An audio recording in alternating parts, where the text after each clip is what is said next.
Hey, ladies and gentlemen, boys and girls, and children of all ages, welcome back to Buford Pusser, the Other Story. And today we're going to talk about something called showmanship. Now, you have to ask yourself, was Buford a showman? Now, what is a showman? Well, that is generally a person who is skilled in dramatic and entertaining arts, someone who can make a big presentation out of nothing, and it has to do with performance and publicity.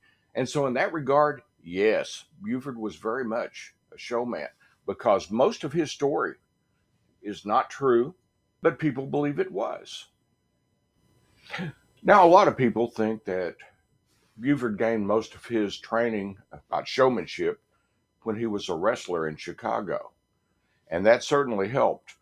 But Buford's problem with being a showman started long before that. Now, what you need to understand is that Buford manufactured his own reputation and persona. And we can start at the beginning of this, I guess, because he was doing this since he was a teenager. For instance, there's a story about him coming back from Savannah and showing friends the cuts on his arm. Now, he was a high school student at this time, and he was telling his friends that he was attacked by several boys. They pulled knives and they cut his arms. Of course, the cuts were minor, they were nothing. But that was Buford just trying to generate a story about how danger surrounded him. Now, a lot of people suggest that a lot of Buford's wounds were from self mutilation so that he could build a story around the wounds just to get attention. Now, another example of Buford's showmanship was his claim that as a teenager, he watched Louise Hathcock beat a young sailor to death at the White Iris with a hammer. I decided to research this story a little bit, and I actually located Kenneth Wayne McCoy's sons living in Pensacola, Florida. Now, they told me that yes, their father was attacked in 1956, but it didn't happen at the White Iris. It happened at the 45 Grill. And that it wasn't Louise Hathcock that attacked, it was Towhead White. And Kenneth Wayne McCoy spent some time in the hospital after the beating and allegedly having Towhead run over his legs with his car as he left the scene of the fight. So you've got to ask yourself, how many stories did Buford actually make up about himself and why he was doing it? Then there's a story about Buford being a U.S. Marine, something that was mentioned in the movie Walking Tall, where they said that he had been a Marine. I think it was for 3 years. Well, when you check the records, you find out that he did attend boot camp, but he didn't graduate. And you can't be a Marine unless you graduate boot camp. So he was in there for something like 100 days, but he never became a Marine. But yet he would allow that story to be told. And a lot of people today still believe that he served our nation in the Marine Corps. And that upsets a lot of people because that's nothing more than stolen valor. Now, the next story is that Buford followed his father as chief of police there in Adamsville. Now, Carl was injured in an auto accident in 1957, injured his hip, and had to retire. But keep in mind that in the interim, Buford had moved to Chicago. That's where he met Pauline, that's where he wrestled, and that's where he learned a lot of showmanship. And he didn't come back to Adamsville until 1961. He worked under Chief of Police Buford Surratt. And when Surratt left the job, that's when Buford stepped in as chief. Now, having been chief of police of Adamsville, and then, he ran to be a constable for the 3rd Civil District of McNairy County, and it won. And the thing that we need to keep in mind is that put him in a position where he could run to be sheriff of McNairy County. He had the experience, that he had a resume. But what's interesting is what he did during the campaign. He went down and raided the Shamrock. It was out of his jurisdiction as either chief of police of Adamsville or constable of the 3rd Civil District. But like Carl would say, doing that showed the people that he was willing to stand up to the state liners, and it got him a lot of votes. But of course, as we now know, Buford never cleaned up the state line, never arrested and sent to prison a single state liner. Be sure and subscribe and hit that bell so that you'll get notifications of new videos when they're released. Today, I'd like to ask you to comment on your location. I am interested in learning where most of the viewers of this channel live. So, if you would, in the comments section, just type in the town and state that you live in. I would appreciate it so much. Now, legend has it that Buford was stabbed 7 times while he served as sheriff. But I'll tell you what, information about that is really hard to find. Now, I do know that on Thursday, November 11th of 1965, he did go to Leapwood, where there was a house fire with a fatality. And while he was out there controlling traffic, he spotted a car that seemed to be weighted down in the back, and he thought it was carrying moonshine. So he went over to question the driver. Well, the driver took off, Buford hanging onto the car, and he claimed that he was being stabbed while he was hanging onto the car, and the lady in the passenger seat was beating him with a wrench. Now, Ward Moore was there.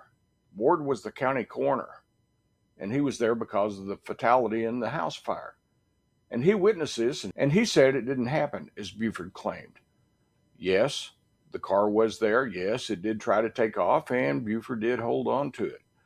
But that's where the truth seems to end, because Ward Moore, the county coroner, he witnessed all this, and he said that Buford was not stabbed. Now, Buford went to the hospital later and was treated for stab wounds, so that's kind of mystery. But it also alleged that he was stabbed 13 times, not 7. So why would a county coroner lie about something he witnessed? And what's also interesting is that Ward heard Buford's Uncle Ben there in Selmer telling people about how that Buford was stabbed. Ward said he confronted Ben about this, asking him, "Why are you telling such stories? That didn't happen." And according to Moore, Ben Pusser said, "Well, you tell stories like that, it helps Buford get votes at election time." The next big embellishment in Buford's story came in February of 1966 when he killed Louise Hathcock in the shootout at the Shamrock. Now, we're not going to go into any big details here. We've done that before. But the thing is about the story that the way he built on it, how that he went into her room, she pulled a gun, tried to shoot him, he fell across the bed, the bullet just buzzing past his ear, going through the window, lodging itself out in the awning post, how he had to pull his weapon to defend himself. Well, now we know he shot her in the back, and that witnesses that heard the order of the shots weren't called to testify when he was before a grand jury on her death. But man, that was fodder for the legend. Now, we also have to keep in mind that Buford had help in generating such a large legend for himself. First, he had Eddie Bond, a recording artist out of Memphis that was recording all kinds of songs and ballads about Buford that just really emphasized what a big, tough man that Buford was. How he'd go bear hunting with a switch, so on. Now, beyond that, you had W.R. Morris, who Buford had writing his semi-biographical novel that was full of misinformation. So it wasn't just Buford. He had help generating his legend. Now, the next big event that got Buford a lot of publicity was the alleged January 1967 ambush in which he was shot 4 times. Now, as you know, Towhead White had walked off from federal prison in Montgomery, Alabama, and was on the loose. Towhead was the one man that Buford really feared, and he wanted to seem caught. He didn't think that the officials were doing enough to find and capture Towhead. So most people think that Buford faked the ambush, that he set it up where it would appear that he had been shot, presumably by Towhead, and that would light a fire under law enforcement to find him, arrest him, send him back to prison. Of course, Towhead, he was smart enough to know what was going to happen, and so he made arrangements himself to go back to prison. Now, when you think about the wounds that Buford had from that incident, they were done with a 25 caliber handgun. He had a grazed arm, a grazed abdomen, and 2 bullets that went through his cheek without damaging his tongue, gums, or teeth. How does that happen?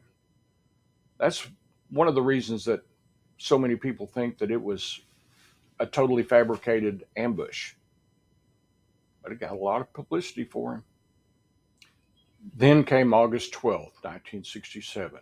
Now, this was what really made Buford a legend, because he had spun the story that the state liners were out to get him, that they were the ones that were behind the ambush of that day. And it's one of those things where there's nothing to back that. However, Pauline's death really raised the bar as far as his legend went. Everybody wanted to feel sorry for him. In the movie Walking Tall, it was a dramatic scene. But what people don't know is the ambush didn't happen that way. It wasn't during daylight. It was at dark. Nobody knows why he took the road that he took to get to Hollis Jordan's Tavern, where a disturbance was supposed to be taking place, and somebody allegedly might get killed. Of course, during this alleged ambush, Buford was wounded. Everyone talked about how he had his jaw blown away. It was out 20 feet from the road, out in a field. That wasn't true. He was shot in the chin. His chin wasn't hanging down to his chest. I have one of the original photographs of it sent to me by Patsy Horton. And her husband, Roger, was a close friend of Buford's, and he paid $500 for 3 pictures from Petey Plunk. And that photographs clearly showed that Buford's chin was still there. It was mangled, but it was still there. It seems like everything about the Pusser story, the Pusser legend, they take pieces that may have happened, but then they just embellish him so much that he becomes a cartoon superhero. Now, Buford's version of the ambush was so full of misinformation that recently the TBI exhumed Pauline for an autopsy, one that she should have had back in 1967. So, what the results of that are, we don't know just yet, but we soon will. But obviously, they are looking at Buford because his story just didn't fit the evidence that was at the scene. Now, the next big addition to his resume came when he killed Russ Hamilton on Christmas Day, 1968. Allegedly, Hamilton was drunk, firing a gun, threatening his neighbors, and the local police were afraid of him and wouldn't come down to do anything. So they called Buford. Buford goes down, says he knocked on the door. He heard the voice say, "Come in." And when he stepped inside, he claimed that Hamilton started shooting at him. He pulls his revolver, fires 1 time, hits Hamilton almost squarely between the eyes, killing him. And of course, Hamilton was somebody who needed dying, but I don't believe that Buford should have been the one to be judge and jury and executioner. But it added another notch to his resume. Now, I might note that Buford claimed that he was wounded during that shootout.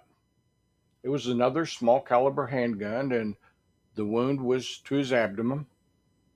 And the amazing part is that he wasn't injured badly enough to go to the doctor, even. But there's another chapter of the legend. Now, another part of the legend that I've always questioned is the part where they claim that he arrested 8,000 people during his reign as sheriff. Now, that may seem a little extreme, and it could be, but I don't necessarily have doubts about that, even though the county was only about 18,000 people at that time. And you have to consider that half of those were probably kids or old folks. So, how did he make so many arrests with such a small base after you consider that? Well, he arrested the same people time and time and time again. Why? Because if it was anything like Arkansas, if a deputy thought of somebody as being drunk, they could arrest them. And for instance, you could go into a bar. If you saw somebody that you thought was drunk, you could arrest them. And no questions were asked. Now, what would be the motivation for doing that? Going into a bar and just arresting somebody as such? Well, money. Now, if Tennessee was anything like Arkansas was, the sheriff got so much per day for each prisoner.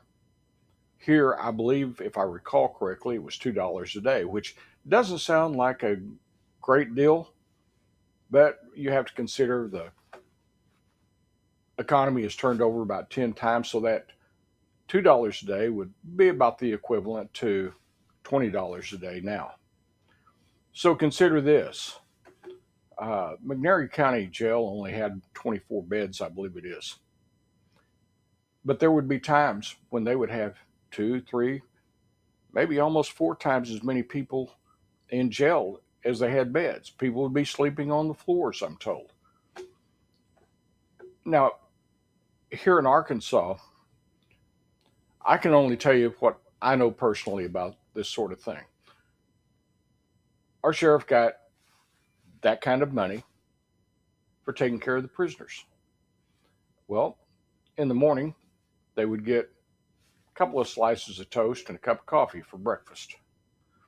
At lunch, they'd usually get something like a bowl of beans or possibly a bologna sandwich.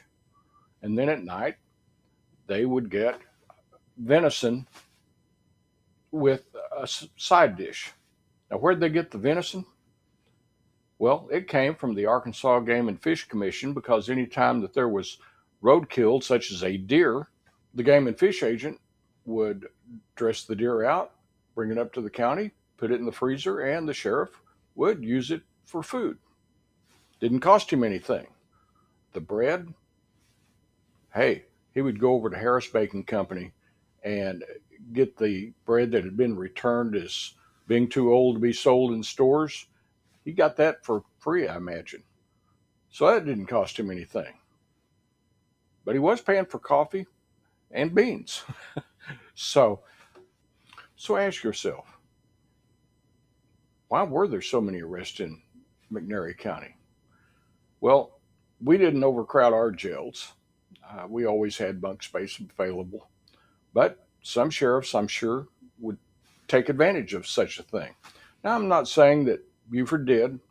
I'm just trying to give a reason why there may have been so many arrests in McNairy County. And also keep in mind that the sheriff's office was rarely ever audited. And if it was, they would usually find things that they would note in their reports. And the sheriff might get a slap on the back of the hand by the county judge saying, you've got to do better with this. But there'd be no real follow up. There was money to be made by the number of prisoners that you had in your jail, because what you didn't spend on food in your budget, you could pocket. Nobody would seem to notice or care. Now, again, let me be clear. I'm not saying that this was the sort of thing that Buford did, but it might be an explanation about why that he would be so invested in having so many prisoners in his jail. Thankfully, here in Arkansas, the system changed years ago, and there's accountability, and that's a good thing.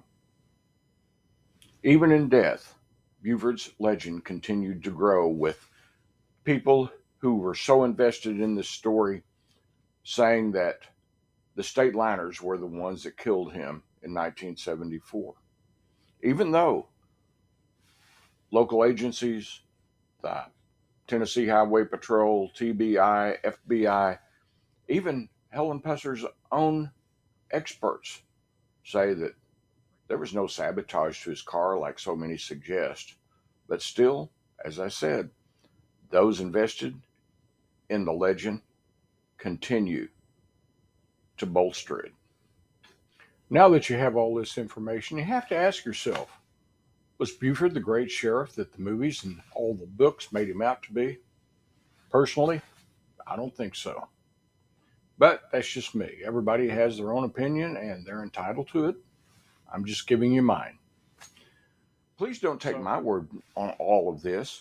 I encourage you to go back, do your own research, see if you find the same things that I did. I'm sure you will. At any rate, that's going to be it for today. Hoping to hear the results of the TBI investigation into Pauline's death sometime very soon. But until then, just remember, truth has no agenda. And thanks for watching.